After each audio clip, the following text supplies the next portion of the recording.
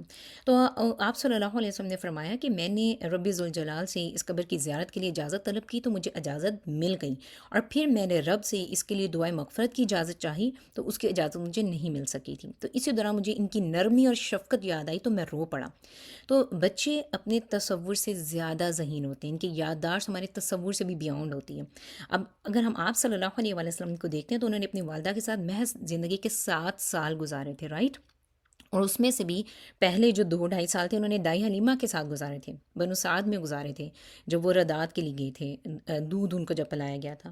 تو اس کے باوجود جب آپ صلی اللہ علیہ وسلم کو 60 سال کی عمر میں بھی والدہ کی شفقت اور محبت کا وہ سارا کردار ان کے سامنے آ گیا جب ان کی آنکھوں میں آنسو آئے تھے. تو ہمارے بچوں میں ہمیں لگ رہا ہوتا ہے کہ وہ چیزیں آبزرو نہیں کرتے ہیں، لیکن وہ آبزرو کر رہے ہوتے ہیں. تو اگر آپ ان کے سامنے یہ سب ہوم ورکس کرتی ہیں، اپنے بہن بھائیوں کے سامنے یا اپنے بچوں کے سامنے یا کزنس کے سامنے جو بچے ہیں، تو آپ انڈائریکٹلی ان کے لیے ایک جو ہے نا وہ ان کو دعوت دے رہے ہوتے ہیں اور دعویٰ کا کام کر رہے ہوتے ہیں. اور ہو سکتا ہے کہ وہ وقتی طور پر تو وہ محسوس نہ کروائیں، لیکن آگے جا کے جب وہ آپ کو فالو کریں تو آپ کے لیے بہترین صدقہ جاریہ بن جاتے ہیں. اسی وجہ سے کہا گیا کہ جب آخرت میں بہت ساری نیکیاں ایسی ہوں گی جب انسان کے سامنے لائی جائیں گی تو اسے پتہ ہی نہیں ہوگا کہ یہ نیکیاں اس نے کی ہیں. تو اس کو پوچھنے پر بتایا جائے گا کہ یہ فلاں وقت پہ تم نے یہ کام کیا تھا جو تمہارے لیے بہترین صدقہ جاریہ بن گیا تھا. تو اگر آپ اپنے یہ ہوم ورکس کو، نوٹس میکنگ کو، ہر چیز کو اگر اس سوچ سے بھی بنائیں گے تو ان شاء اللہ تعالیٰ اس کی برکتیں ضرور آپ کے گھر میں اور رہنے والوں پر شامل ہوں گی انشاءاللہ. اور ویسے بھی میری پیاری بہنوں، ایک چیز ہے جو بن مانگے کبھی بھی نہیں ملتی ہے. آپ کے خیال سے وہ کیا چیز ہے؟ ہم دیکھتے ہیں کہ زندگی میں ہمیں بہت ساری چیزیں ایسی مل جاتی ہیں کہ کبھی کبھار تو ہم یہ بھی کہتے ہیں کہ یا اللہ میں نے تو کبھی اتنا مانگا ہی نہیں تھا، مجھے اتنا زیادہ تو نے عطا کر دیا، رائٹ.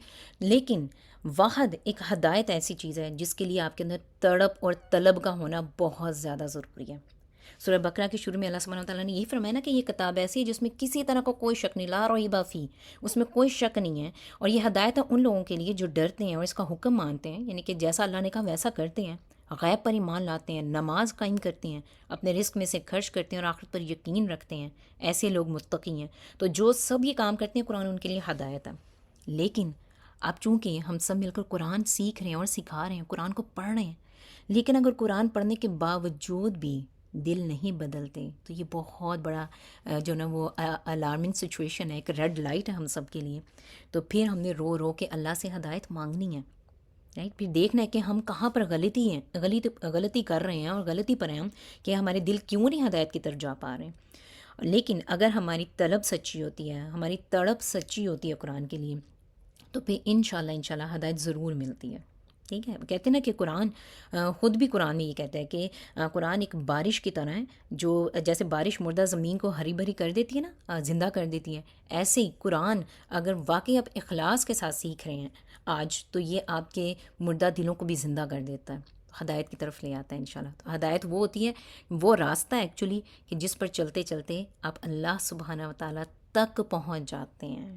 یس، میں اس کو یہ کہتی ہوتی ہوں کہ یہ اللہ سے میرے اللہ کہنے تک کا سفر ہوتا ہے اگر آپ قرآن کو واقعی اخلاص کے ساتھ پڑھ لیتے ہیں انشاءاللہ. ٹھیک ہے. تو بہت پیارے پیارے آپ کے ہوم ورکس ہوتے ہیں. دل سے مجھے خوشی ہوتی ہے یہ دیکھ کے کہ آپ بہت ہی پیارے اور شوق کے ساتھ اور اخلاص کے ساتھ یہ کر رہے ہیں.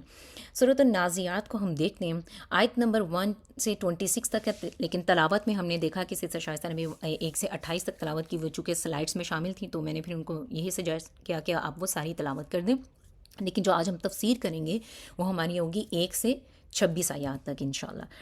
اس سے پہلے ہم لفظی ترجمہ دیکھتے ہیں. جن آپ سب کے پاس جو یہ مصحف ہے آپ کے پاس ورڈ ٹو ورڈ کا، مجھے امید ہے کہ آپ سب نے اپنے سامنے کھولا ہوگا، کاپی پینسل آپ کے پاس ہوگی اور ہر حرف کے اوپر اپنی انگلی یا اپنی پینسل کو رکھ کے پڑھیں. اور یہ آیات آج کی بہت ہی خوبصورت ہیں، بہت پیارے پیارے ریمائنڈرز ہمیں مل رہے ہیں، اور اگر آپ دل سے پڑھیں گے تو ان شاء اللہ تعالیٰ اپنی ذات میں بہت کچھ تبدیلی پائیں گے.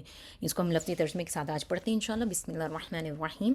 والنازعات، قسم ہے جو کھینچنے والے ہیں. یہاں پر فرشتوں کی بات کی جا رہی ہے جو جان نکالنے والے ہیں. غرقاً، ڈوب کر.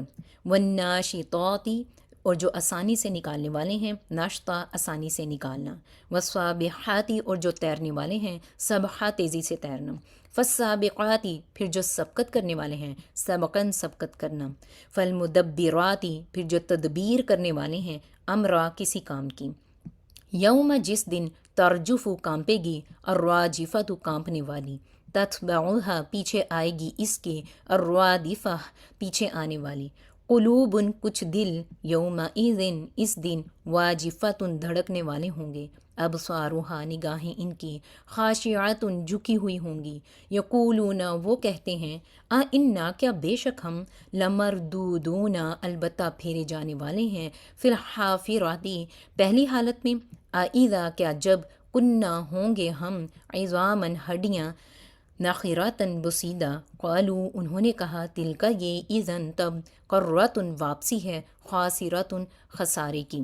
اچھا یہاں پر میں ورڈ ٹو ورڈ پڑھ رہی ہوں تو میں اس کو تون پڑھ رہی ہوں، رائٹ، لیکن جب آپ یہاں پر رکتے ہیں، جہاں پر یہ تائ مربوطہ اس کو کہتے ہیں، جب یہاں پر یہ آتا ہے تو آپ کی ہا کی ساؤنڈ نکلنا بہت ضروری ہے، جیسے کرۃن خاسرہ، رائٹ۔ تو چونکہ میں ورڈ ٹو ورڈ پڑھ رہی ہوں، میں ایک ایک لفظ الگ سے پڑھ رہی ہوں، تو اس وجہ سے میں اس کو مکمل پڑھ رہی ہوں، ٹھیک ہے، میں نے کہا میں آپ کو یہ کلیئر کر دوں۔ فَإِنَّمَا تو بے شک ہیا وہ، زجرۃ ڈانٹ ہوگی، واحدۃ ایک ہی، فَإِذَا تو اچانک، ہم وہ، بِالسَّاہِرَةِ میدان میں ہوں گے، حل کیا، عطا کا آئی ہے آپ کے پاس، حدیث خبر، موسیٰ کی، اذ جب، نادا ہو پکارا اسے، رب ہو اس کے رب نے، بالواد المقدسی مقدس وادی میں، تو کی، اذ ہب جاؤ، الا فرعون فرعون کی طرف، انہو بے شک وہ، طغی وہ سرکش ہو گیا ہے، فقل پس کہو، حل کیا ہے، لکا تجھے، الا ان طرف اس کے کہ تزکا تو پاک ہو جائے، وَأَهْدِيَكَ اور میں رہنمائی کروں تیری، اِلَىٰ رَبِّكَ طرف تیرے رب کے، فَتَخْشَىٰ پھر تو ڈرے، فَأَرَاهُ پس اس نے دکھائی اسے، الآیات نشانی، الکبریٰ بہت بڑی، فَكَذَّبَ تو اس نے جھٹلا دیا، وَعَصَىٰ اور اس نے نافرمانی کی، ثُمَّ پھر أَدْبَرَ وہ پلٹا، يَسْعَىٰ کوشش کرتے ہوئے، فَحَشَرَ پھر اس نے اکٹھا کیا، فَنَادَىٰ پھر اس نے پکارا، فقالا پھر اس نے کہا، انا میں، ربکم رب ہوں تمہارا، الاعلیٰ سب سے بلند، فاخذہ تو پکڑ لیا اسے یا اسے، اللہ نے، نکالا عذاب نے، الآخرتی آخرت، والاولی اور دنیا کی، ان بے شک فی ذالک اس میں، لعبرۃ البتہ عبرت ہے، لمن اس کے لیے جو، یخشا ڈرتا ہو۔ تو یہ آیات ہیں، انشاءاللہ تعالیٰ آج ہم ان کو بامحاورہ ترجمے کے ساتھ پڑھتے ہیں اور اس کے بعد مختصر تفسیر دیکھتے ہیں۔ قسم ہے ان فرشتوں کی جو جان کو ڈوب کر کھینچنے والے ہیں اور جو آسانی سے نکالنے والے ہیں، آسانی سے نکالنا، یا جو بند کھولنے والے ہیں نرمی کے ساتھ، یہ بھی ترجمہ کیا گیا ہے، اور جو تیرنے والے ہیں جیسے تیزی سے تیرا جاتا ہے، اور پھر جو آگے نکلنے والے ہیں لپک کر، یا جو سبقت کرنے والے ہیں جیسے سبقت کی جاتی ہے، پھر جو تدبیر کرنے والے ہیں کام کی، جس دن لرزنے والی لرزے گی اور اس کے پیچھے آنے والی پیچھے آئے گی، کئی دل اس دن دھڑکنے والے ہوں گے، ان کی آنکھیں جھکی ہوئی ہوں گی، وہ کہتے ہیں کہ بے شک ہم یقیناً پہلی حالت میں لوٹائے جانے والے ہیں، کیا جب ہم وہ سیدھا ہڈیاں ہو جائیں گے؟ انہوں نے کہا یہ تو پھر بڑے ہی خسارے کا لوٹنے والا ہوگا، بس بے شک وہ تو ایک ہی سخت آواز میں ڈانٹ ہوگی، پھر یکا یک وہ سب ایک کھلے میدان میں اکٹھے ہو جائیں گے۔ اور کیا تمہارے پاس موسیٰ کی خبر آ گئی جب انہیں ان کے رب نے طویٰ کے مقدس وادی سے پکارا؟ فرعون کے پاس جاؤ، بس بے شک وہ حد سے بڑھ گیا ہے، تو کہو اس سے کہ کیا تیرے لیے کوئی امکان ہے کہ تو پاکی اختیار کر لیں یا تو پاک ہو جائے، اور میں تیرے رب کی طرف تیری رہنمائی کروں، بس تو ڈر جائے۔ پھر انہوں نے اسے ایک بہت بڑی نشانی دکھائی، تو اس نے اسے جھٹلا دیا اور اس نے نافرمانی کی، پھر اس نے بھاگ دوڑ کرتے ہوئے پیٹھ پھیر دی، یعنی کہ وہ مڑ گیا وہاں سے، اس جگہ سے، پھر اس نے جمع کیا لوگوں کو، پس پکار لگائی، اور وہ کہنے لگا، یعنی کہ یہ فرعون کہہ رہا ہے، میں تمہارا سب سے اعلیٰ رب ہوں، میں تمہارا سب سے بڑا رب ہوں، میں تمہارا سب سے اونچا رب ہوں۔ تو اسے اس کے رب نے، اللہ سبحانہ و تعالیٰ نے اسے آخرت اور دنیا کے عذاب میں پکڑ لیا، بے شک اس میں ان لوگوں کے لیے جو خشیت رکھنے والے ہیں، جو ڈرتے ہیں، ان کے لیے یقیناً اس میں عبرت ہے۔ اچھا، مختصر تفسیر سے پہلے اگر ہم آیات کا انالیسس کریں تو آپ کے لیے صورت کو سمجھنا آسان ہو جائے گا کہ اس صورت میں 1 سے 5 آیات میں موت کا منظر آ رہا ہے ہمارے سامنے، اور 6 سے 14 آیات میں قیامت کا منظر آ رہا ہے، اور چونکہ آج ہم نے 26 آیات تک کرنی ہے تو 15 سے 26 آیات میں پھر آگے حضرت موسیٰ علیہ السلام کا اور فرعون کا جو واقعہ ہمارے سامنے آتا ہے وہ ہے۔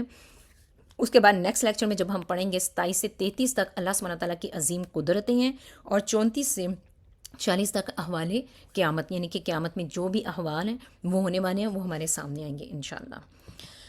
سورۃ النازعات قرآن مجید کی ان عظیم صورتوں میں سے ہے جو پے در پہ قسموں کے ساتھ شروع ہوئی ہے۔ سورۃ الزاریات، سورۃ الصافات، سورۃ المرسلات کے بعد یہ چوتھی صورت ہے جس کا آغاز اللہ سبحانہ وتعالیٰ نے مسلسل قسموں کے ساتھ کیا ہے، اور یہ ایک مکی صورت ہے جو ابتدائی دور نبوت میں نازل ہوئی۔ اکثر مفسرین کے مطابق سورۃ النبا جو ہم پہلے پڑھ چکے ہیں، نبا اس کے فوراً بعد یہ نازل ہوئی ہے، اور مصحف میں بھی ہم دیکھتے ہیں یہ اس کے بعد آتی ہے ترتیب کے لحاظ سے بھی۔ اس صورت کے ابتدائی حصے میں اللہ سبحانہ تعالیٰ نے متعدد قسمیں کھائی ہیں، اور تفسیر ابن کثیر اور مختلف سے جو تفاسیر ہیں ان میں ہم مفسرین کی رائے بھی یہی دیکھتے ہیں کہ ان قسموں سے مراد اللہ سبحانہ تعالیٰ کے وہ فرشتے ہیں جو اس کے حکم کے ساتھ مختلف ذمہ داریاں ادا کر رہی ہیں۔ اچھا، ہم دیکھتے ہیں کہ قرآن میں اللہ سبحانہ تعالیٰ قسم کیوں کھا رہا ہے۔ سورۃ النازعات کے آغاز میں اللہ سبحانہ تعالیٰ نے فرشتوں کی قسم کھائی ہے، اور یہاں پر مراد جیسے میں نے بھی بتایا کہ وہ فرشتے ہیں جو انسان کی جان نکالتے ہیں تاکہ انسان کی توجہ حاصل کی جائے، اور جو ایک بہت بڑی حقیقت اس کے سامنے بیان کی جا رہی ہے اس پر اس کا تدبر دلایا جائے۔ قرآن میں قسم کھانے کی چند اہم وجوہات ہیں جن کو جاننا بہت ضروری ہے، وہ یہی کہ ایک تو اہمیت کو ظاہر کرنے کے لیے، اور ایک بڑا اسٹرانگلی اس حقیقت کو ایمفسائز کرنے کے لیے کہ یہ بات ہو کے رہے گی، اس میں کسی بھی طرح کا کوئی شک اور شبہ نہیں ہے، رائٹ۔ اللہ کی عظیم نشانیوں پر غور اور تدبر دلانے کے لیے، اور یہ بتانے کے لیے کہ جس چیز کی قسم کھائی جا رہی ہے وہ اللہ کی قدرت کی ایک بہت بڑی نشانی ہے، ٹھیک ہے۔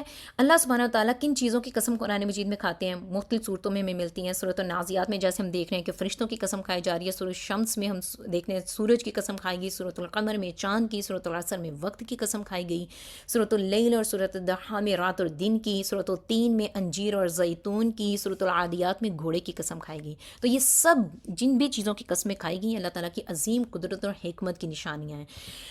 ہم دیکھتے ہیں کہ مثال کے طور پر اگر میں آپ سے یہ کہوں کہ مجھے آپ کوئی میرا بہت ہی قریبی ہے، اور میں اسے کہتی ہوں کہ میں نے تم سے ایک بات کرنی ہے، لیکن اگر میں اسی بات کا آغاز ایسے کروں کہ خدا کی قسم میں نے تم سے ایک بات کرنی تھی، تو فوراً وہ الرٹ ہو جائے گا کہ صبا نے تو یہ بات کی جو سٹارٹ ہی لیا ہے وہ خدا کی قسم سے لیا، تو اس کا مطلب ہے یہ بات سچی ہے، اور اللہ کی قسم جھوٹی نہیں ہو سکتی۔ ہاں، جو قسم کھا رہا ہے اس کے دل میں کیا ہم جھانک کے نہیں دیکھ سکتے، لیکن چونکہ اللہ کی قسم ہے تو ہم اس پہ یقین کر لیتے ہیں، چونکہ اللہ کی قسم جھوٹی نہیں ہوتی، تو یہ جو بھی بات کرنے والی ہے بندی میرے ساتھ، تو یہ واقعی کوئی مجھے اس پہ ایکٹیو ہو کے سننا ہے، رائٹ۔ تو یہ اس صورت کا آغاز بھی ایسی قسم کے ساتھ ہوا، تو اس کا مطلب یہ ہے کہ اب آپ نے اس کی تفسیر کو جمائیاں لیتے ہوئے یا اپنی جگہ پر جہاں بیٹھے ہوئے انگڑائیاں لیتے ہوئے یا اس طرح سے اتنا لیزی ہو کے نہیں، اٹینٹیو ہو کے سننا ہے، ٹھیک ہے۔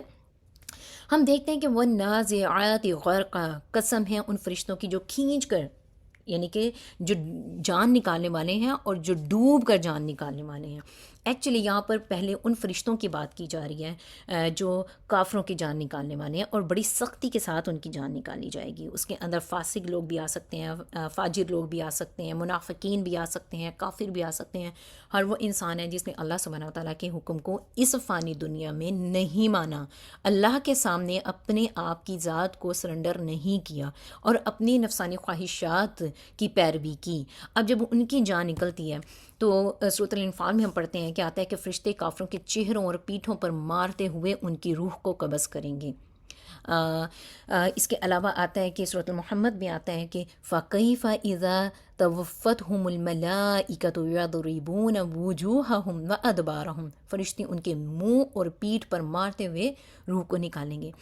اگر ہم کسی کو، یا اگر ہمیں کوئی ہرٹ کرتا ہے، ایون کہ آج اگر آپ کسی بچے کو بھی اگر آپ ہیٹ کرتے ہیں تو شاید وہ اتنا برا نہ مانے، لیکن اگر ماں اس کے چہرے پر مارتی ہے نا تو وہ بہت زیادہ ہرٹ ہوتا ہے، اور وہ اپنی اس کی ایگو بھی ہرٹ ہوتی ہے، اور وہ سمجھتا ہے کہ واقعی میں ہی میری انسلٹ کی گئی، رائٹ۔ تو یہاں پر چہروں اور پیٹھوں پر مارنے کی بات کی جا رہی ہے، یعنی کہ ذلت امیز سچویشن کو ہمارے سامنے لایا جا رہا ہے کہ فرشتے چہروں پر مارتے ہوں گے، نعوذ باللہ۔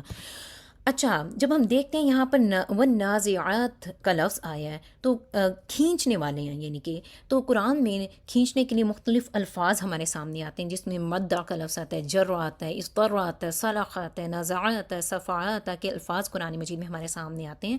لیکن یہاں پر نزع کا لفظ کیوں آیا اور باقی جتنے الفاظ ہیں ان میں کھینچنے سے کیا مراد ہے؟ ایک اہل قرآن کے لیے، حاملین قرآن کے لیے ان چھوٹی چھوٹی چیزوں کو سمجھنا بہت زیادہ ضروری ہے. اس لیے میں یہ آپ کے سامنے لے کر آتی ہوں کہ جب آپ باقی قرآن کو پڑھیں تو آپ یہ نہ سوچیں کہ یہاں پر ہم نے تو اس کا لفظی ترجمہ کھینچنا پڑا تھا، تو یہاں پر پھر جو لفظ آ رہا ہے اس آیت میں تو اس سے کیا مراد ہوگا. آپ کے مائنڈ میں فوراً آ جانا چاہیے کہ کیونکہ جب ہم یہ چھوٹے معنی کو سمجھ جاتے ہیں تو ہمیں پتہ چل جاتا ہے کہ اس آیت میں کتنی ایگزیجریشن آ رہی ہے اور ہمیں کیا سمجھانے کی کوشش کی جا رہی ہے. یہاں پر مدہ کو جب ہم تجوید کے بھی آپ رولز پڑھتے ہیں تو وہاں پر آتا ہے نا الف مد، یا مد، رائٹ آتا ہے وہاں پر، تو آپ پھر ان کو اس چیز کو اس مد کو آپ لمبا کرتے ہیں، آپ کو پتہ چل جاتا ہے کہ اس لفظ کو ہم نے لمبا کرنا ہے. اسی طرح سے قرآن میں بھی مدہ کا لفظ ہے، اسے کھینچنا اور پھیلانا ہوتا ہے، لمبا کرنا، رائٹ. اس طرح سے جرا کا لفظ ہے، کسی کو زمین پر کھینچنا اور گھسیٹنا. اس طرح کا معنی ہوتا ہے قہرن، جبرن، زبردستی کسی کو کھینچ کر کسی کام کی طرف لانا. اور یہ ان لوگوں کے لیے بھی قرآن میں آیا کہ جن کو زبردستی آگ کی طرف لایا جائے گا، کیونکہ کسی کا جی تو نہیں چاہے گا نا کہ وہ آگ کی طرف جائے، لیکن جب ان لوگوں کو سزا دی جائے گی تو کھینچ کر جبرن، اس طرح کا وہاں پر لفظ ہے کہ جبرن پھر ان کو کھینچ کر آگ کی طرف ڈالا جائے گا. صلخہ کا لفظ آتا ہے جلد سے، اسکن سے کھال کا، جو آپ کی جلد ہے اس سے کھال کھینچ لینا. نازع کا جو یہاں پر لفظ ہے والنازعاتی، کسی چیز کو اس کی قرار گاہ سے کھینچنا. صفع کا مطلب ہوتا ہے پیشانی کے بالوں سے پکڑ کر کھینچنا. تو اب جب یہ بات آ رہی ہے کہ نزع کسی چیز کو اس کی قرار گاہ سے کھینچنا، تو اب آپ اس آیت کو بڑے اچھے طریقے سے سمجھ سکیں گے کہ اللہ سبحانہ وتعالیٰ یہاں پر کہہ رہے ہیں کہ والنازعات غرقا، قسم ہے ان فرشتوں کو جو کھینچنے والے ہیں ڈوب کر، یعنی کہ کسی چیز کو اس کی قرار گاہ سے کھینچنا. یعنی کہ اگر گھر میں آپ کی ایک پرسنل اسپیس ہے، آپ کا ایک کمرہ ہے، رائٹ، اور کوئی دوسرا بندہ آ گیا ہے اور وہ آپ کو آپ کے کمرے سے ہٹانا چاہ رہا ہے، نکلو اب یہاں سے، آپ کھینچ کر واپس اپنے چیئر یا ٹیبل یا اپنے بیڈ کو پکڑتے ہیں، نہیں مجھے یہیں پر بیٹھنا ہے. اب آپ کو وہ زور زور سے کھینچ رہا ہے کہ نہیں نکلو یہاں سے، تو اپنی قرار گاہ سے اگر آپ کو کوئی کھینچ کے باہر نکالتا ہے تو وہ کتنی تکلیف دہ بات ہوتی ہے نا. ہم اچھا، اس ٹائم ڈیفینیٹلی کہ آپ لوگ بول نہیں سکتے ہیں، آپ لوگ اپنے آپ کو انمیوٹ نہیں کر سکتے ہیں، لیکن مجھے نظر آنا چاہیے کہ آپ لوگ اپنے ٹائپ کر رہے ہیں تاکہ مجھے پتہ چلے کہ آپ لوگ کلاس میں پریزنٹ ہیں. ٹھیک ہے، تو جب بھی کوئی بات کریں، اپنی کوئی چیز اس میں ضائع کریں تو آپ اس میں ٹائپ کریں ساتھ ساتھ، تاکہ مجھے پتہ چلے کہ آپ لوگ کلاس میں جاگ رہے ہیں، کوئی سو نہیں رہا. ٹھیک ہے. تو نزع کا مطلب ہے کہ اپنی قرار گاہ سے کسی کو کھینچنا، تو یہ ایک بڑی تکلیف دہ بات ہے. ٹھیک ہے. اب یہ ان لوگوں کے بارے میں ہو رہی ہے جنہوں نے آخرت کی تیاری نہیں کی ہوئی، جنہوں نے اس چیز کے لیے جو ریڈی نہیں ہے کہ ان کا اللہ کے سامنے بھی سامنا ہوگا، تو وہ اللہ کے سامنے بھی جواب دیں گے، تو وہ اپنے سوالات کے جواب کیسے دیں گے. ٹھیک ہے. اب یہ ان لوگوں کے لیے ہے جنہوں نے اپنے امتحان کی تیاری نہیں کی ہوئی. اب وہ کہیں گے، روح آگے آگے بھاگے گی اور وہ فرشتے پھر ڈوب کر کھینچ لیں گے اس کے اندر سے، یعنی کہ روح ان سے بچ کے کہیں نہیں جا سکے گی. اتنی تکلیف کے ساتھ اس کو تکلیف دیتے ہوئے اس کی روح کو کھینچ لیا جائے گا. آگے ہم دیکھتے ہیں کہ ون ناشطات نشطا، یعنی کہ جو آسانی سے نکالنے والے ہیں، جیسے آسانی سے نکالنا. اور کئی لوگ ایسے ہوں گے جیسے ہم مثال کے طور پر اردو میں کہتے ہیں نا کہ اس نے تو مجھے کسی معاملے سے ایسے نکال دیا جیسے ایک کیا کہتے ہیں کہ ملائی سے بال کو نکال دینا یا دودھ سے بال کو نکال دینا، یعنی کہ اتنی نرمی سے مجھے تو اس نے اپنی باتوں سے، اپنے معاملہ سے ایسے نکال دیا. رائٹ، ہم کسی سے جب گلا شکوا کریں گے اس دودھ سے مکھی کو، اچھا میرے خیال سے دودھ سے مکھی نکالتے بھی شاید تھوڑی مشقت کرنی پڑتی، لیکن اگر کوئی بال ہو سامنے تو آرام سے نکال لیتے ہیں. چلیں خیر وٹ ایور جو بھی.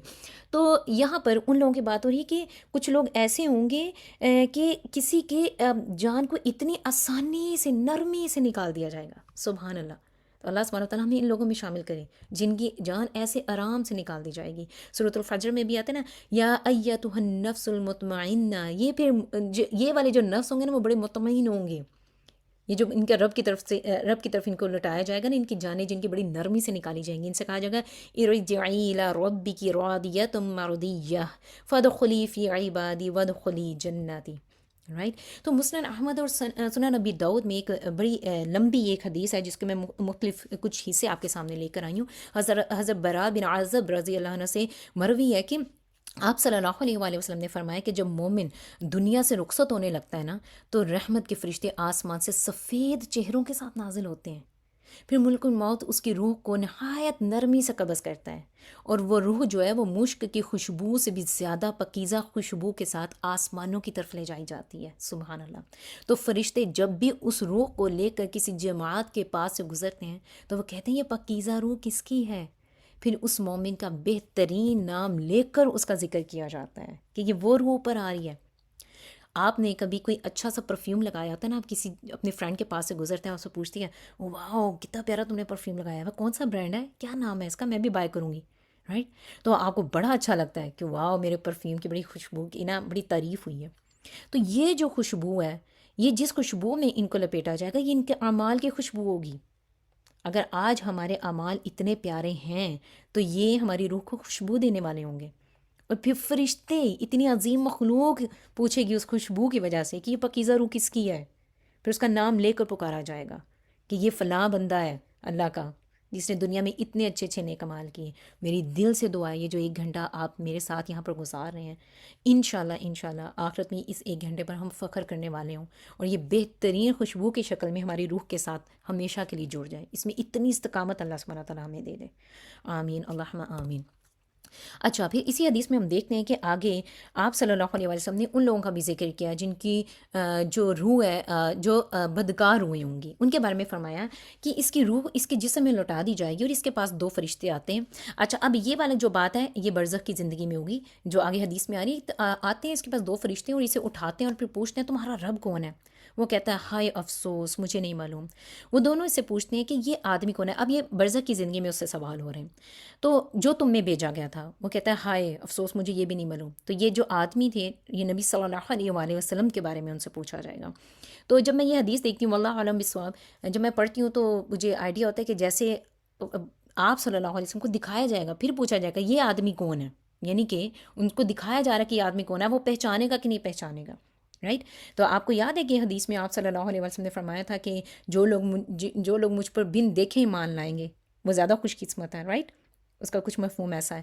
تو خیر، آپ صلی اللہ علیہ وسلم کے بارے میں آج آپ پڑھیں گے، جانیں گے، ان کے احکامات پر عمل کریں گے تو ان شاء اللہ تعالیٰ اس وقت ہم پہچان سکیں گے کہ ہاں یہی ہمارے نبی صلی اللہ علیہ وسلم ہے۔ خیر، تو وہ پوچھیں گے کہ تمہارا دین کیا ہے، تو وہ کہے گا ہائے افسوس مجھے یہ بھی نہیں معلوم۔ تو پکارنے والا آسمان سے پکارتا ہے اس نے جھوٹ کہا، اس کے لیے جہنم کا بچھونا بچھا دو اور جہنم کا لباس پہنا دو، اس کے لیے جہنم کی طرف دروازہ کھول دو، تو اس کی تپش اور اس کی زہریلی ہوا یعنی کہ لو آنے لگتی ہے اور اس کی قبر تنگ کر دی جاتی ہے، یہاں تک کہ اس کی پسلیاں ادھر سے ادھر ہو جاتی ہیں۔ جریر کی روایت میں ہمیں یہ اضافہ ملتا ہے کہ پھر اس پر ایک اندھا گونگا فرشتہ مقرر کر دیا جاتا ہے۔ ہم نے دیکھا کہ جو مومن کی جان نکالتے ہیں وہ سفید چہرے والے خوبصورت فرشتے آتے ہیں، رائٹ؟ لیکن جب اس انسان کی بات کی جا رہی ہے تو اس پر ایک اندھا گونگا فرشتہ مقرر کر دیا جاتا ہے، اور اس کے ساتھ لوہے کا ایک گرز ہوتا ہے، وہ اگر وہ اسے کسی پہاڑ پر مارے تو وہ خاک ہو جائے، اللہ اکبر استغفر اللہ، اور وہ پھر اس کی ضرب اس انسان پر لگاتا ہے جس کو مشرق اور مغرب کے درمیان کی ساری مخلوق سوائے آدمی اور جنات کے سنتی ہے، اور وہ پھر مٹی ہو جاتا ہے۔ پھر آپ صلی اللہ علیہ وآلہ وسلم فرماتے ہیں پھر اس میں روح لوٹا دی جاتی ہے۔ میری پیاری بہنوں، اس سے یہ پتہ چلتا ہے کہ جیسے ہی انسان کی موت آتی ہے تو اس کا حساب کتاب جزا اور سزا وہیں پر ہی شروع ہو جاتی ہے، ٹھیک ہے؟ آخرت میں تو ہوگی لیکن یہاں پر بھی شروع ہو جاتی ہے۔ اور یہ کتنا کہتے ہیں نا کہ بڑے کہتے ہیں کہ جب کسی کو دفنایا جاتا ہے تو اس کے اپنے بڑے پیارے جس کے لیے اس نے بڑی زندگیاں گزاری ہوتی ہیں، اس میں ماں باپ بھی ہو سکتے ہیں، اس میں بہن بھائی بھی ہو سکتے ہیں، میاں بیوی بھی ہو سکتے ہیں، بچے بھی ہو سکتے ہیں، دوست احباب بھی ہو سکتے ہیں جن کے ساتھ اس نے اپنی زندگی کی موجیں یاشیاں کی ہوتی ہیں، جب اسی کو دفناتے ہیں اسی کے اوپر ہی اس کی جو مٹی ہوتی ہے اس کے ہاتھ جھاڑ کے وہ واپس اپنے گھروں کو چل دیتے ہیں، رائٹ؟ لیکن یہ والا مرحلہ کتنا مشکل ہے کہ اکیلے آپ وہاں پر اور صرف آپ کے اعمال ہیں۔ وہ کہتے ہیں نا سورۃ الانبیاء میں بھی آتا ہے نا کل نفس ذائقۃ الموت ونبلوکم بالشر والخیر فتنہ والینا ترجعون، ہر جاندار کو موت کا مزہ چکھنا ہے اور ہم اچھے اور برے حالات میں ڈال کر تم سب کو آزما رہے ہیں اور آخرکار تمہیں ہماری طرف ہی لوٹ کر آنا ہے۔ تو موت میں کہتی ہوں کہ ایک ایسا پیالہ ہے جسے ہر ایک کو اپنے منہ کو لگانا ہی لگانا ہے، اسے پسند ہے یا نہیں پسند ہے۔ مومن بھی ہو سکتا ہے، فاجر بھی ہو سکتا ہے، نبی بھی، ظالم بھی، جنوں کو بھی موت آنی ہے، فرشتوں کو بھی، اللہ کے سوا کسی کو بھی بقا اور دوام حاصل نہیں ہے، ٹھیک ہے، رائٹ؟ موت جب آتی ہے تو کہانی کا کوئی اختتام نہیں ہو رہا بلکہ ایک کہانی کا آغاز ہو رہا ہے جو آگے کا سفر ہے جس کے بارے میں ہم نے کبھی سوچا بھی نہیں ہوتا، میں آپ کو بتاتی ہوں، ابو نواس اپنی شراب نوشی میں بڑا معروف تھا، اور یہ عربی شاعر تھا، بہت بڑا عربی شاعر تھا، اور اس کا ایک نیک پڑوسی تھا جو اسے بار بار نا اللہ سبحانہ و تعالیٰ کی طرف بلاتا تھا، اور شراب نوشی طرح کرنے پر اس کو کہتا تھا کہ نہ کرو، یہ تو حرام ہے، تم کیوں کرتے ہو. خیر، ہوتا کیا کہ جو اس کا پڑوسی تھا آل ٹائم اس کو ایڈوائز کرتا تھا، اس کی ڈیتھ ہو جاتی ہے، انتقال ہو جاتا ہے. تو ابو نواس جو تھا وہ اس کے جنازے کے ساتھ ساتھ گھر سے نکلا اور قبر پر پہنچا. تو بھلا اس نے کیا کہا تھا؟ ایک بڑی مشہور یہ کہاوت ہے عربیوں کی، اسٹوری ہے جس کے بارے میں یہ بتاتے ہیں اکثر. اس نے کہا تمہاری زندگی بھر کی نصیحت کے مقابلے میں آج تمہاری نصیحت زیادہ مؤثر و کارآمد ہوئی. یعنی کہ وہ باتیں جو تم مجھے ہر روز نصیحت کیا کرتے تھے نا، ان باتوں میں وہ اثر نہیں تھا جو اثر تم کو قبر میں لیٹا دیکھ کر محسوس کر رہا ہوں. رائٹ. تو چیزیں ایسی ہیں کہ موت کا ریمائنڈر بہت زیادہ ضروری ہے. ہم اکثر کہتے ہیں کہ کیا ہے ابھی تو موج مستی میں جی رہے ہیں، تم کیا ہر وقت موت کی باتیں کرتے رہتے ہو. تو ہم تو ایک بہت بڑی حقیقت تو بھلائے بیٹھے ہیں. اللہ سبحانہ تعالیٰ جو اتنی تاکید کر رہے ہیں ہمارے سامنے کہ قسم ہے ان فرشتوں کی جو ڈوب کر کھینچنے والے ہیں اور پھر نرمی سے جو جان نکالنے والے ہیں. پھر آگے آ رہا ہے وہ سابحات سبحا، جو تیرنے والے ہیں جیسے تیزی سے تیرا جاتا ہے، اور جو سبقت لے جانے والے ہیں جیسے سبقت کی جاتی ہے، اور پھر جو تدبیر کرنے والے ہیں کام کی. اس سے مراد یہ ہے کہ جو پھر تیرنے والے ہیں تیزی سے تیرنا، یعنی کہ جب اللہ کا حکم آتا ہے نا تو وہ اڑتے ہوئے، جیسے اگر کوئی ہمیں پسندیدہ بندہ ہمیں بلاتا ہے یا کوئی ایسا کام جو ہمارا فیوریٹ ہوتا ہے، ہم اسے کرنا چاہتے ہیں نا، ہم کہتے ہیں میں نے اڑ کے کر لیا، میں اڑ کے وہاں پہنچ گئی. رائٹ. یہ ہم کہاوتاً بات کہتے ہیں، لیکن یہ فرشتوں کی سچ میں خصوصیات بیان کی جا رہی ہیں. وہ تیزی سے اڑتے ہوئے تیزی سے یہ کام کرتے ہیں. اور اگر موت نکالنے جان نکالنے کا یہاں پر ذکر کیا جا رہا ہے تو وہ جان بھی ایسے ہی تیزی سے نکال لیتے ہیں. ان کے کسی بھی کام میں کوئی رکاوٹ نہیں ہے. اگر کوئی اپنے بستر پر لیٹا ہوا ہے تو اس کے در و دیوار وہاں فرشتوں کی وہاں تک پہنچنے میں کوئی رکاوٹ نہیں بنے گی. اگر کوئی جہاز میں اڑ رہا ہے تو فرشتوں کے لیے اگر کسی کے وہاں پر انہوں نے جان نکالنی تو وہ جہاز ان کے لیے رکاوٹ نہیں بنے گا. اگر کوئی سمندر میں ڈوب گیا اور اپنے آپ کو بچا رہا ہے لیکن اب اس نے وہاں پر مر جانا ہے تو سمندر کی گہرائی فرشتوں کے لیے کوئی رکاوٹ نہیں بنے گی وہاں تک پہنچنے میں. پھر وہ سبقت لے جاتے ہیں. اللہ کا جب حکم آتا ہے تو وہ سبقت لے جاتے ہیں، اس میں سبقت کرنے کی کوشش کرتے ہیں کہ سب سے پہلے وہ یہ کام کر لیں، اور پھر جو حکم انہیں دیا جاتا ہے اس کام کی ویسے ہی تدبیر کرتے ہیں. ٹھیک ہے. سورۃ الانبیاء میں آتے ہیں کہ آسمان اور زمین میں جو کچھ بھی ہے سب اسی کا ہی ہے، سب اللہ کا ہے، اور جو فرشتے اس کے پاس ہیں وہ اس کی عبادت سے نہ تو تکبر کرتے ہیں اور نہ تھکتے ہیں.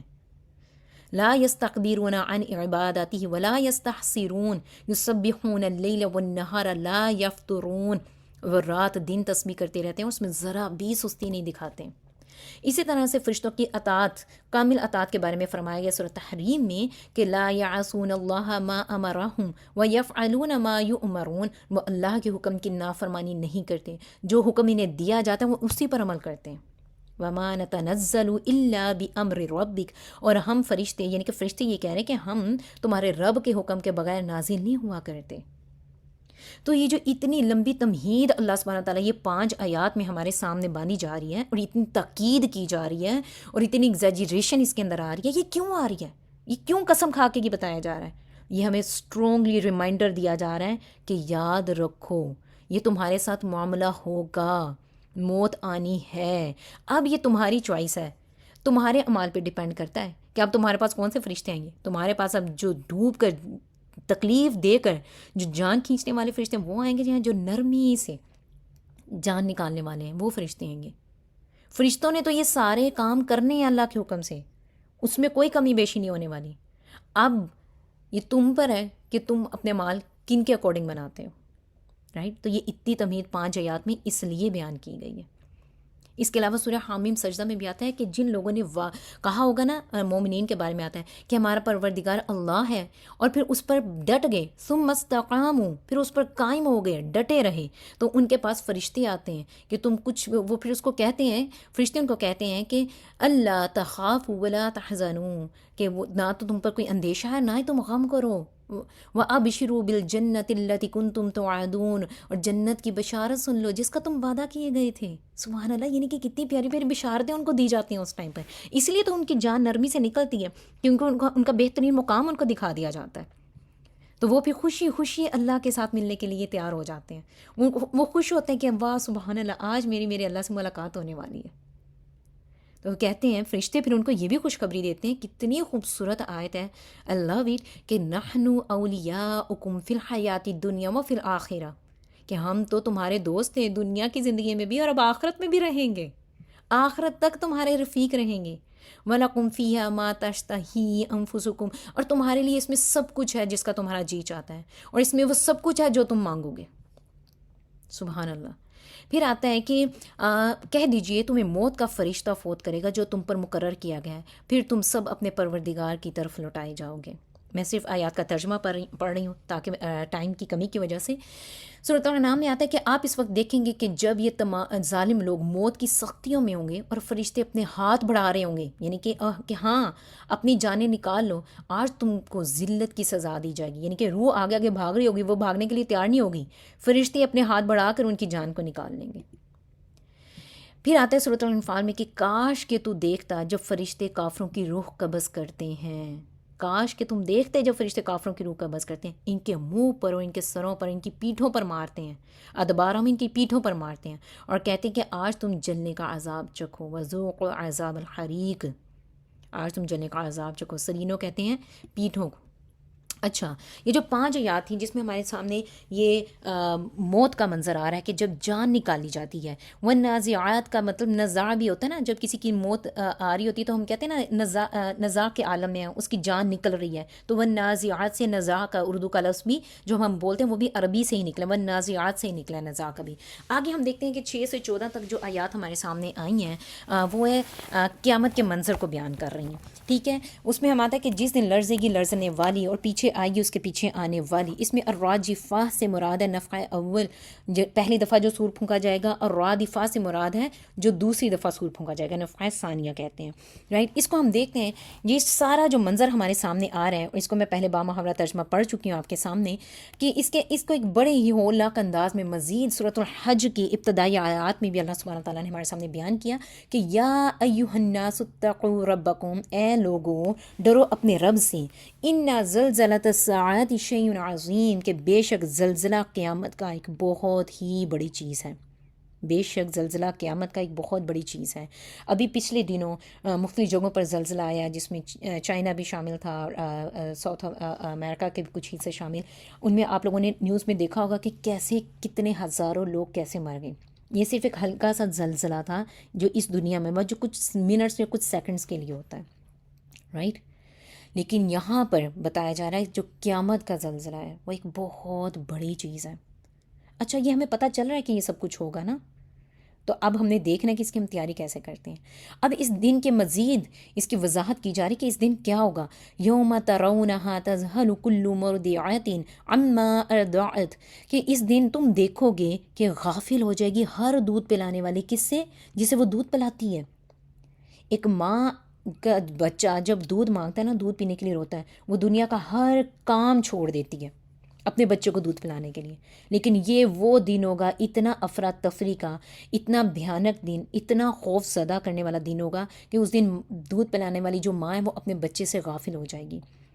وَتَدْعُو كُلُّ ذَاتِ حَمْلٍ حَمْلَهَا، اور ہر حمل والی اپنا حمل گرا دے گی۔ ایک ماں اپنے بچے کو ہر حال میں بچانے کی کوشش کرتی ہے، لیکن اس دن اتنا خوف اس کے اوپر طاری ہو جائے گا کہ اس کا حمل بھی ضائع ہو جائے گا۔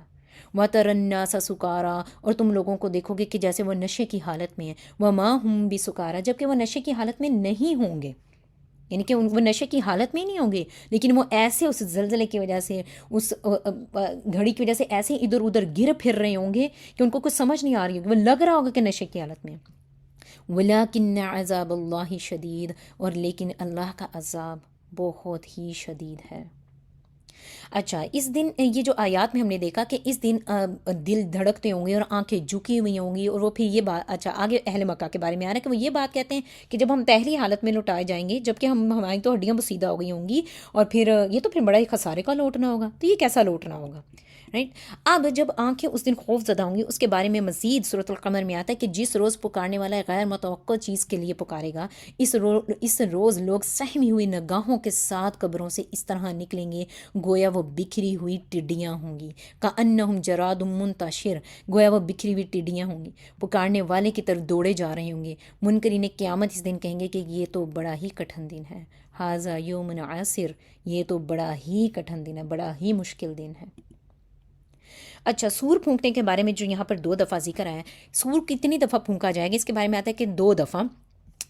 سورۃ الزمر میں آتا ہے کہ جب سور پھونکا جائے گا زمین اور آسمان کی ساری مخلوق ہلاک ہو کر گر پڑے گی سوائے اس کے جسے اللہ زندہ رکھنا چاہے۔ اب وہ کون ہوں گے، کیسے لوگ ہوں گے، وہ واللہ عالم بسوا، وہ ہمیں نہیں معلوم، وہ اللہ بہتر جانتا ہے، رائٹ۔ پھر دوسری دفعہ سور پھونکا جائے گا، ثم نفخ فیہ اخری، اب جب دوسری دفعہ پھونکا جائے گا تو کیا ہوگا، فاذا ھم قیام ینظرون، تو سب کے سب اچانک اٹھ کر دیکھنے لگیں گے۔ اس وقت ان کی نگاہیں سہمی ہوئی ہوں گی، وہ دن بڑا ہی سختی کا ہوگا۔ سورۃ المدثر میں آتا ہے کہ جس روز سور میں پھونک ماری جائے گی وہ روز بڑا ہی سخت دن ہوگا، فذلک یومئذ یوم عسیر علی الکافرین غیر یسیر، اور وہ کافروں کے لیے آسان نہ ہوگا، کافروں کے لیے ہلکا نہ ہوگا۔ اور یہ کافر وہ بھی ہو سکتے ہیں جنہوں نے اللہ کی الوہیت پر انکار کیا، اللہ کے ساتھ شرک ٹھہرایا، اور کافر وہ بھی ہوں گے جنہوں نے مانا تو صحیح کہ اللہ ہے اور سب کچھ ہے، لیکن اس کی کتاب کو صرف اپنی شلفوں پر رکھا، اللہ کے احکامات سے انکار کیا انہوں نے۔ اچھا، اب جب یہ ساری بات ہوتی ہے تو یکا یک اچانک ہمارے سامنے آیات آ جاتی ہیں، پہلے موت کے بارے میں آئیں، پھر قیامت کے بارے میں آئیں، اور پھر سڈن اللہ سبحانہ و تعالیٰ ہمیں کہہ رہے ہیں کیا تمہارے پاس موسیٰ کی خبر آ گئی؟ اب چونکہ یہ خاص خطاب تو کفار مکہ کے ساتھ ہو رہا ہے، ٹھیک ہے، مکی صورت ہے، عام اگر ہم پڑھنے والے ہیں آج تو یہ ہمارے ساتھ بھی ہو رہا ہے۔ ایک دم سے حضرت موسیٰ علیہ السلام کی خبر کے بارے میں یہاں پر کیوں بات آ گئی کہ جب انہیں ان کے رب نے مقدس وادی سے پکارا کہ فرعون کے پاس جاؤ، وہ سرکش ہو گیا، اور اس کو پھر حضرت موسیٰ علیہ السلام اس سے کہہ رہے ہیں کہ کیا میں تمہاری رہنمائی کروں تمہارے رب کی طرف تاکہ تو پاک ہو جائے، تمہاری کوئی معاملہ ایسا ہے؟ اور پھر حضرت موسیٰ علیہ السلام نے اس کو عصا اور ید بیضا کی نشانیاں بھی دکھائیں۔ حضرت موسیٰ علیہ السلام کا ذکر بہت دفعہ قرآن مجید میں آ چکا ہے، اور میرا حسن ظن ہے آپ میں سے بہت سارے لوگ اس کو جانتے بھی ہوں گے، لیکن وہ سارے معجزات کو دیکھتے ہوئے جو ہے وہ فرعون اس کو جھٹلا بھی رہا ہے، اس کی نافرمانی بھی کر رہا ہے، اور پھر سب لوگوں کو اکٹھا کرتا ہے ان کے مقابلے میں، حضرت موسیٰ علیہ السلام کے مقابلے میں سب لوگوں کو بہکانے کی کوشش کرتا ہے یہ کہتے ہوئے کہ میں تمہارا رب ہوں۔ اور جب یہ سارا معاملہ ہوتا ہے پھر اللہ سبحانہ تعالیٰ نے اس کو آخرت کے لیے، آخرت میں بھی اور دنیا میں بھی عذاب سے پکڑ لیا۔ ڈیفینیٹلی ہمارے سامنے وہ چیز ہے کہ وہ سمندر میں غرق ہو گیا، بالکل اسی سمندر سے جہاں سے حضرت موسیٰ علیہ السلام اپنی لوگوں کے ساتھ گزرے تھے، اسی سمندر کو فرعون کے لیے اللہ سبحانہ تعالیٰ نے ایک عبرت کے بنا دیا، ہم سب لوگوں کے لیے، بعد میں آنے والے لوگوں کے لیے، اور نصیحت بنا دیا، رائٹ۔ تو بے شک اس میں عبرت ہے اس کے لیے جو ڈرتا ہے۔ یا پھر جو خشیت کا لفظ آیا تھا نا، یہ خشیت ایک ایسی خشیت ہوتی ہے میری پیاری بہنوں جو علم کے ساتھ آتی ہے، ایک عام انسان کو نہیں مل سکتی۔ یہ والا ڈر ایک عام انسان میں نہیں آ سکتا، اس میں تعظیم بھی ہوتی ہے، اس میں اللہ سے محبت بھی شامل ہوتی ہے، اور ایکچولی جو سب سے اہم چیز ہے یہ علم کے ساتھ آتا ہے۔ اور یہ جو علم، جس علم کی بات کی جا رہی ہے یہاں پر، وہ علم قرآن کا علم ہے، دین کا علم ہے، صحیح معنوں میں جب ہم سمجھ جاتے ہیں پھر ہمیں یہ خشیت آتی ہے اللہ کے بارے میں۔ اور یہاں پر کہا جا رہا ہے کہ اس سارے واقعے میں نصیحت ہے، عبرت ہے ان لوگوں کے لیے جن میں خشیت ہے۔ تو خشیت کے معنی کو سمجھنا بہت ضروری ہے، تعظیم اللہ کے لیے، اللہ کا ڈر اس معنی میں کہ اللہ کی ناراضگی کا ڈر کہ میرا اللہ مجھ سے ناراض نہ ہو جائے، اور علم ہونا کہ یہاں پر بات کیا کہی جا رہی ہے۔ اچھا، نصیحت کے لیے بھی ڈفرینٹ قرآن میں ہمارے پاس الفاظ ہیں، جیسے یہاں پر عبرت ہے، نصح، ذکر، وعظ، وصع، عبر، اعتبر، رائٹ۔ تو نصح کسی کی خیر خواہی کی بات کہنا یا کام کرنا، ذکر ایسی نصیحت جس سے خدا کی یاد تازہ کی جائے، وعظ اردو میں بھی کہتے ہیں نا، جس ترغیب اور ترہیب کے ذریعے نصیحت ہوتی ہے۔ ترغیب کہتے ہیں جس میں رغبت دلائی جاتی کسی کام کے کرنے کی، اور ترہیب ہوتی کہ ڈرایا جاتا ہے کسی چیز سے، پھر نصیحت کی جاتی ہے۔ وصع وصیت سے ہے، رائٹ، کوئی واقعہ پہلے پیش آ گیا ہوا ہے، اب اسے وصیت کی جا رہی ہے۔ عیتبرا یا ابرا ایک ایسی بات ہے کہ جو واقعہ ہو گیا اس کے اسباب میں غور و فکر، تدبر دلا کر آپ کو نصیحت کی جا رہی کہ اب اس سے نصیحت حاصل کرو، تو اس لیے یہاں پر عبرت کا لفظ آیا۔ اب یہاں پر ایک دم سے حضرت موسیٰ علیہ السلام اور اس کے فرعون نے جو نافرمانی کی اس کا واقعہ کیوں آ گیا موت اور قیامت کے منظر کے بعد، اس میں کچھ چیزیں تدبر کے لیے آئے، ہم ان کو دیکھتے ہیں۔ نمبر 1 یہ ہے کہ موت کی تیاری ہی اصل کامیابی ہے۔ سورۃ نازعات کا آغاز چونکہ روح کے نکالنے کے منظر سے ہوا، اس کے بعد ہمیں یہ بات یاد دلائی جا رہی ہے کہ دنیا عارضی ہے، ہر شخص نے اللہ کے سامنے حاضر ہونا ہے، ٹھیک ہے۔ اب جس نے اللہ کی بات مانی وہ تو کامیاب ہو گیا، حضرت موسیٰ علیہ السلام اور وہ ان کے فالوورز تھے، لیکن جس نے تکبر کیا تو وہ تباہ ہو گیا، اور وہ فرعون تھا۔ آج بھی اگر ہم اپنی کسی انا میں بیٹھے ہوئے ہیں اور ہم اللہ کے حکم کو نہیں مانتے ہیں، اس لیے میں بتایا گیا کہ تمہارے پاس جتنی مرضی تمہارے پاس جتنی مرضی بڑی فوج ہو، تمہارے پاس جتنا مرضی پیسہ ہو، تو کہتے ہیں نا کہ قرآن میں بھی آیا کہ یہ وہ دن ہوگا جس دن مال اور بیٹے کام نہیں آئیں گے، مال اور بیٹے کا خاص قرآن میں ذکر آتا ہے کہ یہ وہ دن ہے جس دن مال اور بیٹے کام نہیں آئیں گے۔ یہ کیوں مال اور بیٹوں کا ذکر آیا؟ کیونکہ مال اور بیٹے یہ دو چیزیں ایسی ہیں جو جس کے ذریعے نا آج انسان اپنی چھاتی کو اکڑا کے چلتا ہے نا، بڑے تکبر کے ساتھ چلتا ہے۔ لیکن جب اللہ سبحانہ تعالیٰ کہتا ہے نا کہ یہ وہ دن ہے جس دن مال اور بیٹے کام نہیں آئیں گے، یہاں پر اللہ سبحانہ تعالیٰ یہ کہہ کے انسان کی کمر توڑ رہا ہے کہ تم آج تو ان کے ذریعے تکبر کر سکتے ہو، آخرت میں یہ دونوں چیزیں تمہارے کام نہیں آئیں گی۔ تو فرعون کو اور اس کے لوگوں کو بھی اپنی ان چیزوں پر بہت زیادہ تکبر تھا۔ طاقت، حکومت اور غرور انسان کو بچا نہیں سکتے ہیں، رائٹ؟ اس نے کہا کہ میں تمہارا سب سے بڑا رب ہوں، تو اللہ سبحانہ وتعالیٰ نے اس کو ایک عبرت بنا دیا سب کے لیے۔ تو عہدہ و دولت و شہرت و طاقت ہمیشہ نہ رہتے ہیں، نہ کبھی کسی کے پاس رہی ہیں۔ اصل عظمت، اصل بڑائی اللہ کی ہے، اور اصل عظمت اسی چیز میں ہے کہ ہم اللہ کے بندے بن کے رہیں اور اس میں تکبر نہ کریں۔ خالق اور مخلوق میں فرق ہے بہت بڑا، جس کو قرآن نے کہا کہ یہ ایک خالق ہے نا، اس نے مکھی بنائی ہے، اور اگر مکھی اپنے منہ میں کچھ لے کر اڑ جائے نا تو یہ مخلوق اس کو بھی نہیں پکڑ سکتی، اتنی کمزور ہے یہ مخلوق، ہم لوگ اتنے کمزور ہیں۔ اس سے ایک بہت اہم لیسن ہمیں یہ بھی ملتا ہے کہ حق بات کہنے کے لیے ہمت چاہیے ہوتی ہے۔ حضرت موسیٰ علیہ السلام کو اللہ نے دنیا کے سب سے ظالم اور جابر انسان کے پاس بھیجا تھا، اور وہ اس کو کیا کہہ رہے ہیں کہ کیا تم چاہتے ہو کہ تم پاکیزہ ہو جاؤ، تو میں تمہیں اللہ سے ڈراؤں، رائٹ، تاکہ تم راہ پالو؟ تو انہوں نے سختی نہیں کی تھی، بڑی خیر خواہی کے ساتھ دعوت کا کام کیا تھا۔ تو داعی کے لیے یہاں پر ایک بہت بڑا سبق ہے کہ حکمت، نرمی اور صبر کے ساتھ حق پیغام پہنچانا ہے۔ جب ہم قرآن کے ساتھ جڑتے ہیں تو ہوتا کیا ہے کہ بہت سارے ہم کہتے ہیں کہ ہمارے گھر والے، ہمارے دوست احباب فوراً ہی جیسے ہم بدل گئے نا ویسے وہ بھی فوراً سے بدل جائیں۔ ہم اکثر بڑے پینک ہو جاتے ہیں، ہم اکثر بڑے ہائپر ہو جاتے ہیں، لاؤڈ بھی ہو جاتے ہیں، بڑے جذباتی ہو جاتے ہیں، ایموشنل ہو جاتے ہیں جب ہم نیا نیا دین کو سیکھنا شروع کرتے ہیں، اور یہ کہ نارمل بات ہے، ہوتا ہے، بہت سارے لوگوں کے ساتھ ہوتا ہے، رائٹ؟ لیکن ایک دم سے سب کچھ نہیں بدل جاتا۔ میں یہ کہتی ہوتی ہوں کہ جب آپ خود صحیح راہ پر آ گئے ہیں اور آپ کو لگ رہا ہے کہ اللہ نے اب آپ کو صحیح راہ دکھا دی ہے، اور آپ کے سامنے بہت سارے ایسے رشتہ دار ہیں، بہت سارے دوست احباب ہیں، اور اکثر ہمارے بہن بھائی یا ہمارے ماں باپ بھی ہمارے لیے ایک آزمائش بن جاتے ہیں، وہ ان چیزوں کو فالو نہیں کر رہے ہوتے جن کو اب ہم نے فالو کرنا شروع کر دیا ہوتا ہے، رائٹ؟ اب ہم چاہتے ہیں کہ وہ بدل جائیں، وہ بھی سیدھی راہ پر آ جائیں، تو اس کے لیے ان کو کبھی بھی جج نہ کریں کہ یہ تو ہے ہی ایسا، یہ تو بدلنے والا ہی نہیں ہے۔ یہ سوچیں کہ جب ہم اس قرآن کے ساتھ نہیں جڑے تھے نا تو شاید ہم ان سے زیادہ جاہل تھے جن کو آج ہم جاہل سمجھ رہے ہیں، شاید ہم ان سے زیادہ برے تھے۔ تو اگر اللہ نے ہمیں ہدایت دے دی ہے تو ان کو بھی دے دے گا انشاءاللہ، رائٹ؟ تو ہمارا کام پیغام پہنچانا ہے، نرمی کے ساتھ، حکمت کے ساتھ اور صبر کے ساتھ۔ آگے اللہ سبحانہ تعالیٰ کا کام ہے کہ اللہ کس کو ہدایت دیتا ہے، کس کو نہیں، کس کے اندر ہدایت کی طلب اور تڑپ ہے، جو میں نے شروع میں بات کی تھی، پھر ہدایت اس کے مطابق ملا کرتی ہے، ٹھیک ہے؟ اچھا، اس کے بعد یہ کہ حق بات حالات دیکھ کر نہیں بلکہ اللہ کے حکم سے کہی جاتی ہے۔ دل کی ہدایت صرف معجزات سے نہیں آتی ہے۔ فرعون کو بھی معجزات دکھائے، حضرت موسیٰ علیہ السلام نے بہت سارے معجزات دکھائے تھے، رائٹ؟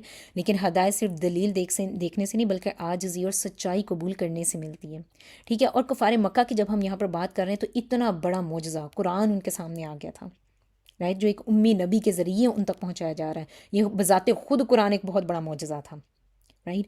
تو کیا ابو جہل اور یہ لوگ ایمان نہیں لائے؟ سامنے پھرا کرتے تھے نا، ابو لہب وغیرہ کے سامنے قرآن نازل ہو رہا ہے، آپ صلی اللہ علیہ وسلم دعوت دے رہے ہیں، لیکن یہ لوگ ایمان نہیں لائے ہیں۔ تو معجزات دیکھ کر ہدایت نہیں ملا کرتی ہے بلکہ دلوں میں عاجزی اور سچائی کو قبول کرنے کی طاقت ہونی چاہیے۔ اچھا، یہاں پر دو لفظ آئے تھے کہ اس نے پھر جھٹلایا اور پھر اس نے نافرمانی کی۔ اچھا، جب ہم یہ بات دیکھتے ہیں کہ اس نے جھٹلایا اور اس نے نافرمانی کی، تو جھٹلانا بھی آیت نمبر 21 میں فَكَذَّبَ وَعَصَىٰ، تو اس نے جھٹلایا اور اس نے نافرمانی کی۔ تو جھٹلانا بھی نافرمانی ہوتا ہے، نافرمانی بھی نافرمانی ہوتا ہے، لیکن اس سے یہ معلوم ہوتا ہے کہ کذّبہ دل اور زبان سے حق کا انکار کیا جاتا ہے، جبکہ عصیت معصیت جو ہوتی ہے وہ عمل اور رویے میں اللہ کے حکم کے خلاف ورزی ہوتی ہے۔ تو دونوں جب اکٹھے ایک ہی جملے میں آ جاتے ہیں جیسے یہاں پر آئے ہیں، تو مفہوم کو مزید موقد کیا جاتا ہے، موقد کیا، اس کا مراد یہ کہ مزید اس کو اسٹرانگلی ایمفسائز کیا جا رہا ہے کہ اس شخص نے نہ صرف حق کو ماننے سے انکار کیا بلکہ عملی طور پر بھی اللہ کے حکم کی نافرمانی کی تھی اس نے۔ اللہ کی پکڑ اچانک آ جاتی ہے۔ فرعون کے پاس بہت بڑا لشکر تھا، رائٹ؟ اس نے لوگوں کو گمراہ کرنے کی کوشش کی، اور جو اس کے ساتھ تھے وہ اس سمندر سے گزر رہے تھے، لیکن جتنے بڑے مرضی لشکر ہو جائیں، آپ کو اللہ کے عذاب سے، اللہ کی پکڑ سے نہیں بچا سکتے، ٹھیک ہے؟ اور کبھی کبھار اللہ سبحانہ تعالیٰ ہمیں مہلت بھی دیتا ہے۔ تو ہمیں لگ رہا تھا کہ ہم تو اللہ کے بڑے اچھے ہیں، اللہ نے ہمیں دنیا کی ساری نعمتیں دی ہوئی ہیں، اس کے پاس لشکر تھا، طاقت تھی، میرے پاس میرا گھر ہے، میری گاڑی ہے، جاب ہے، تو اللہ تو مجھ سے بڑا راضی ہے۔ ہو سکتا ہے اللہ نے آپ کو مہلت دی ہو، تو اللہ تعالیٰ کی طرف سے ملی ہوئی مہلت کو کبھی بھی کمزوری نہ سمجھیں۔ گناہ پر مسلسل ڈٹے رہنا تباہی کی علامت ہوتا ہے۔ تو ہمارے پاس ابھی بھی وقت ہے، اللہ نے ہمیں بہت پیاری پیاری نعمتوں سے نوازا ہے دنیا کی، اور ان نعمتوں کو ہم نے نعمتیں ہی رہنے دینا، آزمائش نہیں بنانا۔ یہ نعمتیں تب تک رہیں گی جب ہم ان کو استعمال کرتے ہوئے اللہ کے ساتھ اپنے رشتے کو مضبوطی سے پکڑے رکھیں، اللہ کی رسی کو مضبوطی سے پکڑے رکھیں۔ لیکن یہ نعمتیں آزمائش بن جاتی ہیں جب ہم اللہ سے دور ہو جاتے ہیں۔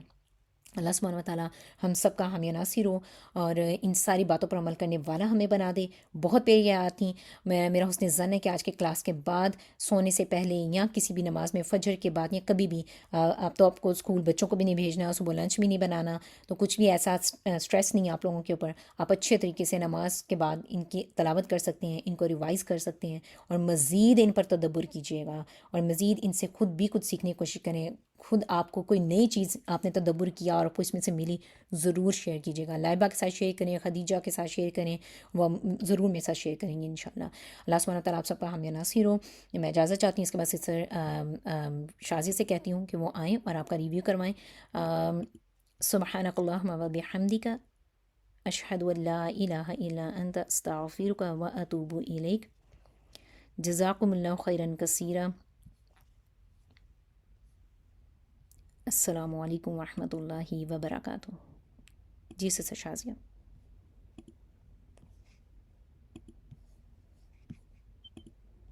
السلام علیکم ورحمۃ اللہ وبرکاتہ۔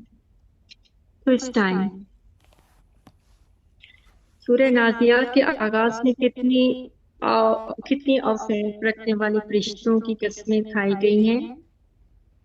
3، 4، 5۔ کریکٹ آنسر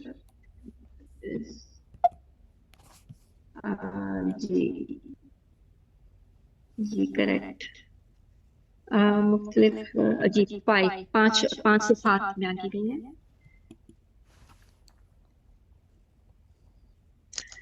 نمبر 2، نازیات سے کیا مراد ہے؟ وہ فرشتے جو آسانی سے مومن کی جان لیتے ہیں، نکالتے ہیں۔ اور نمبر 3، وہ فرشتے جو حسب حکم معاملات کی تدبیر کرتے ہیں۔ جی النازیات۔ کریکٹ آنسر از 2، سختی سے کافر کی جان نکالتے ہیں۔ Next question,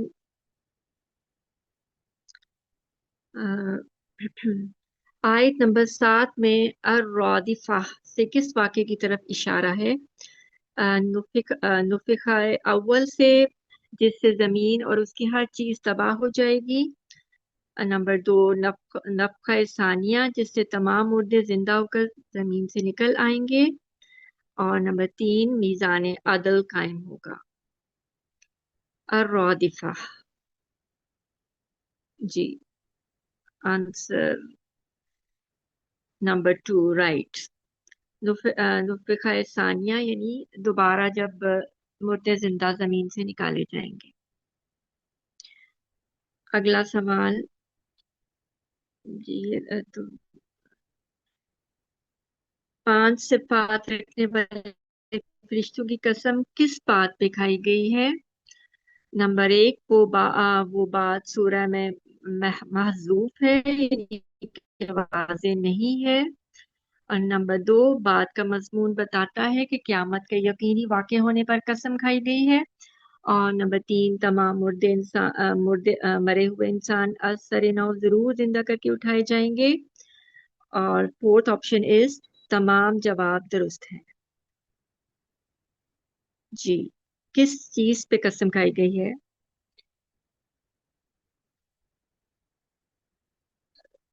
G correct answer is 4، یعنی کہ تمام جو باتیں ہیں وہ درست ہیں۔